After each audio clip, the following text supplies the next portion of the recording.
My goodness, we are roaring through this case study. Today, we are on week 7, where we are doing an anti-age hair growth factor serum infusion with nanofusion. After this infusion is complete, we will be ending our treatment with 20 minutes on red and near infrared. Last week, we talked about her current home care, and I had mentioned the anti-age hair treatment system she's been using. Anne has been using the home care serum through the duration of our case study. Week 3, we did a PRP microneedle with her own stem cells, and this week, we're taking it a step up with the anti-age hair growth factor serum to reactivate follicular cycles and trigger regenerative cascades.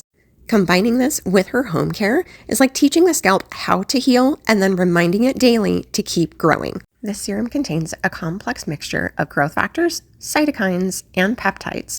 These biomolecules communicate directly with the scalp to reduce inflammation, encourage regeneration, and restore normal follicular signaling pathways to reawaken dormant follicles, extend the anagen phase, and improve cellular communication. The combination of her home care, along with today's session, will help to maintain the active growth signals so the follicles can remain metabolically active and structurally supported. We're then further enhancing today's treatment by adding in LED, starting with red at 633 nanometers. The primary goal of using this wavelength will be to increase the ATP production and enhancing absorption and uptake of the growth factor peptides.